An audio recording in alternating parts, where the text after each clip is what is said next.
Birungi si birungi. TV y'omusumba Aloysius Bugingo Asobedwa yakugibwa ku Gotv. Kakati ne bino biwanvuye ebipya bizuuse lwaki bano bagenda kugijjako yonna gy'osinzidde nkubuuzaako webale nnyo webali ddala okuvaawo n'okubera enteekateeka zaffe ez'amaanyi ez'omugundo okola kyamaanyi nnyo nyini ddala okuvaawo n'otugoberera munaye kugamba subscribinga sharinga commentinga genda ku mitimbagano gyonna www.kampalamediatv.com subscribinga sharinga commentinga tweyongere okukolera okufeffetta yonna gy'osinzidde mwana wa maama mwana wa taata. Amawulire agaliwo kaakano oba oliawo getwongera oba okukakasa okuva mu nsonda enext fwe tujjidde ku mpewo kati basaba ne bannyabo galaganga TV emanyikiddwa nga Soloti TV FM nnyo ate basaba ne bannyabo ngambye mbu olunaku olw'enkyanga ennaku z'omwezi 5 yandijjibwa ku mpewo wano. Eno TV ekulibwa oba nannyini waayo gw'osobola okuyitanga managing director y'omusumba Aloysius Bugingo owa House of Prayer International Ministries esangibwa wali e Makerere Kikoni wamanyi obulungi nange gy'omanyi obulungi ng'era TV ye eyawukanako n'awali ekkanisa nga yeesangibwa mu kitundu eky'Ewakaliga. Bassebo ne bannyabo osobola okuvaayo ate ne nkutegeezaako okusinziira wakati mu nsonda ennekusifu ze twongera okulabika nga zitufuna zino ziraga mbu aba Gotv basazeewo okubanga bajja TV eno ku mpewo ku bo kye bagamba nti oba oliawo evudde ku mulamwa n'olwekyo nga tebasobola genda mu maaso kugikkiriza oba oliawo okukakkalabya mirimu gyayo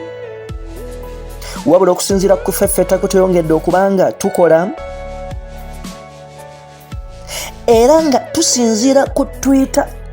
message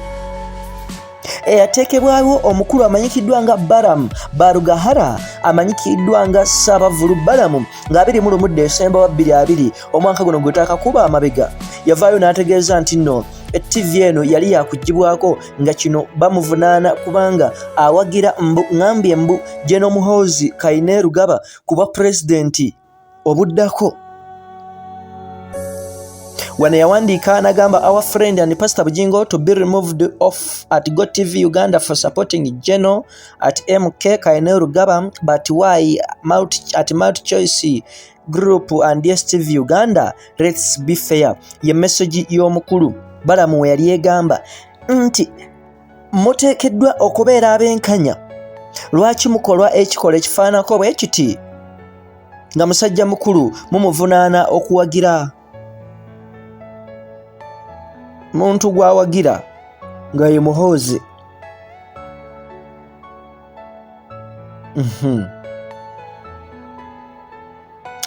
Baana ba mama baana ba taata wabula ffe twongedde okugaana okusala ogwakawala nga tetunnawulira gwa kalenzi wabula ne tutegeerako ng'omukulu nannyini oba boosi wa DSTV omukulu Naggaga Asani Sare agamba nti mu kaseera kano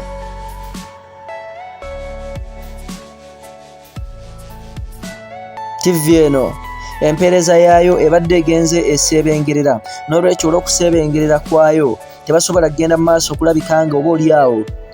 bagikkiriza okweyongera ku mpewo oba oliawo ekintu ekittamwattamwa abamu era okusinziira wakati mu management ku Multi-Choice wakati wali munda mu kufeffeta kuteyongedde okukola bagamba nti ensonga ebakozesa okusalawo bwe kuti okuggyako TV eno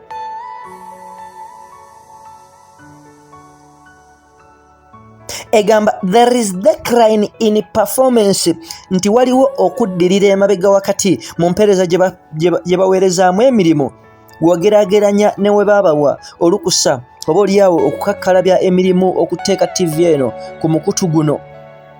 Sobola okuzzaako emabega ne nkujjukiza Soloti TV yagenda ku Gotv wetwogera mu mwaka gwa 2019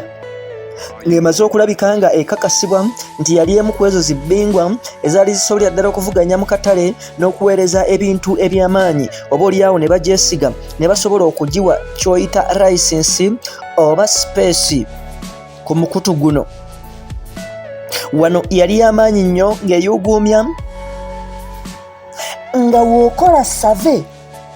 akaseera TV eno we yateekebwa ku Gotv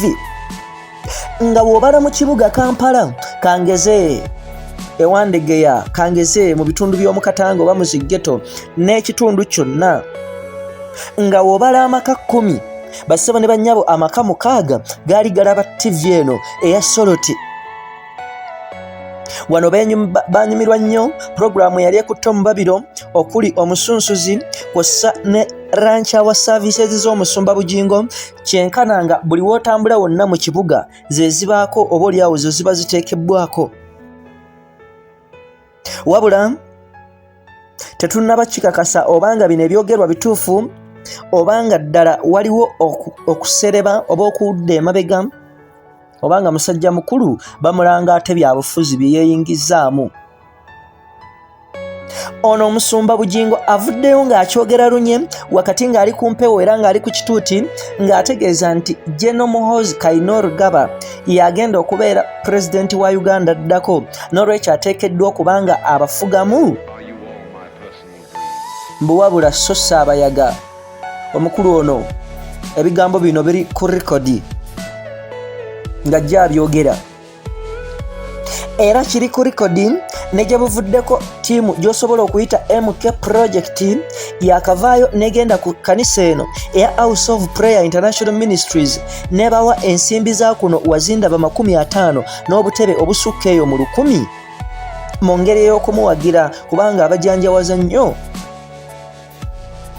N'olwekyo ebintu bwe bityo bwe bikyali. Of course ffe twagenze dda ku ground okwongera okukola okufeffettamu, tugenda kubanga tukutuusaako ensonga yonna gy'osinzidde mwana wa mama mwana wa taata. Yenze Ssemaganda Moses Hope ku Kampala Media TV nkugamba ate munnange sigala nga ate otugoberera yonna gy'osinzidde.